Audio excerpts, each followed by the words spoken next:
What's going on, guys? Welcome back to the Ovens Garage. Today I'm going to be showing you how to redo the headliner in my first gen. This is the headliner out of Old Blue. I got a time lapse of me taking it out, but pretty much the headliner overall was sagging pretty much everywhere except for the outside edges where the trim holds it on. The previous owner had under the visors had taken a safety pin and just kind of twisted it to pull it tight so it didn't hit your head. So I'm going to take those out, and what I'll do is I've got some heavy duty spray adhesive. This stuff I got from Canadian Tire. The brand is Permatex, and you can use it on foams, fabrics, plastics, rubber. Ideal for carpets, vehicle headliners, trunk linings, etc. So I think that'll be enough. What I'm just going to do is I'll probably peel half of it back, spray it, or at least, clean up the old adhesive, spray on the new adhesive, put on the headliner back, and then I'll do the same for the rear, and we'll see how that works out. I don't want to take the headliner fabric completely off because I don't want to, orient it in a different way. I want to make sure it's on there just the way it is, so that's why I'm going to do it half and half. Alright, the first thing I'm going to do on the truck is pop the headliner out. So I'm going to take out all the interior trim and then drop the headliner.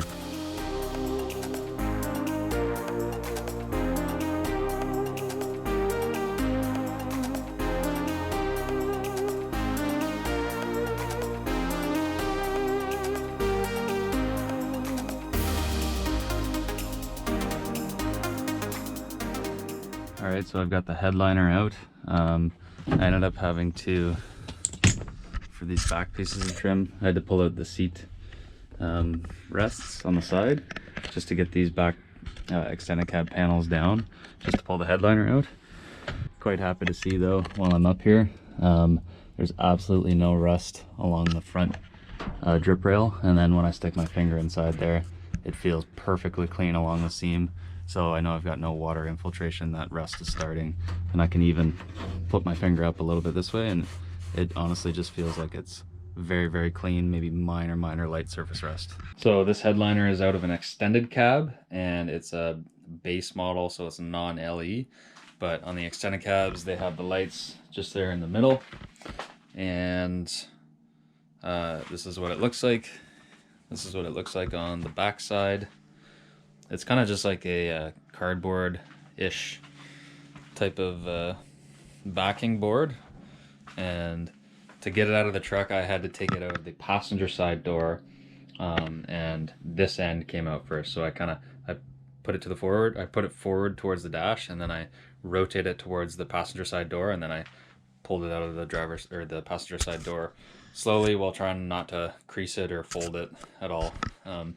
There was a little bit of damage. I don't know if I did that on the way out or not. It might have been like that, but we'll kind of just keep an eye on that. The rest is in pretty good shape.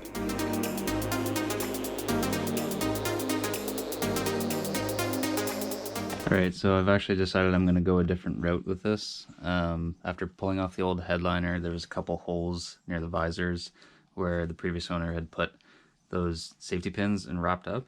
So we're going to head to Fabricland and find a fabric that is very similar to what was in there.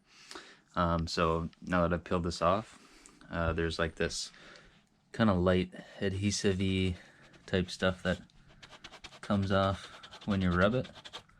So I'm just using this plastic scraping tool to try and get all this off. I don't know if there might be a better way to do that, but I'm going to scrape all that old adhesive off, get it all clean, and then we'll get the new fabric from Fabricland.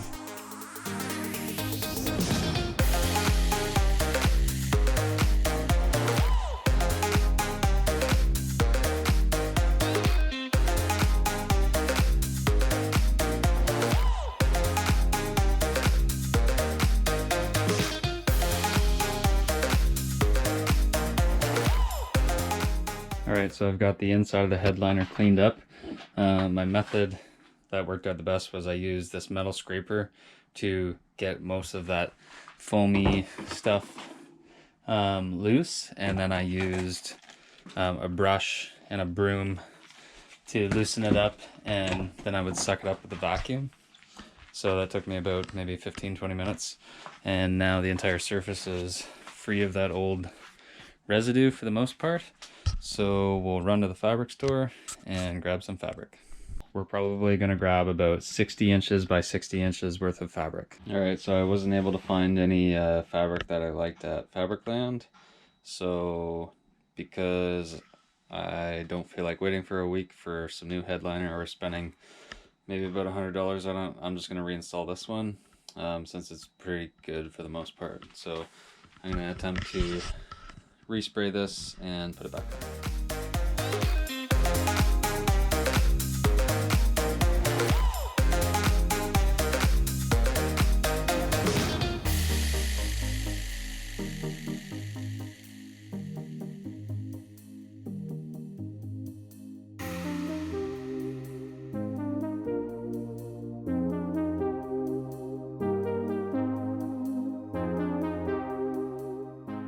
Alright, and so I've got the entire headliner on there, just about as good as I'm going to get it.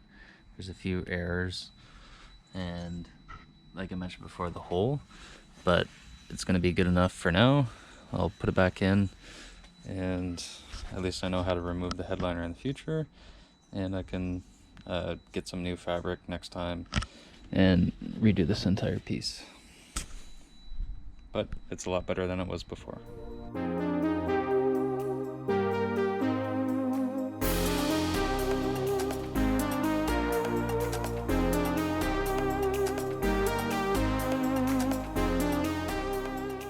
And there we go. Now we've got the headliner installed, and it's much better than it was before. Now you can see there's a couple spots that aren't perfect. One by the driver's side, one back there, and then underneath the front visor on the driver's side. But overall, it's much better than it was, and it's still original. All right, guys, so I hope that quick little video helped out for some of those of you who are looking to redo your headliners. I know I didn't make it perfect and you know, get brand new headliner material, but I used the old one that was there, and it was sagging, and I made it much better. So you know, it's much better than it was. So hopefully that helped, guys. Cheers, thanks for watching.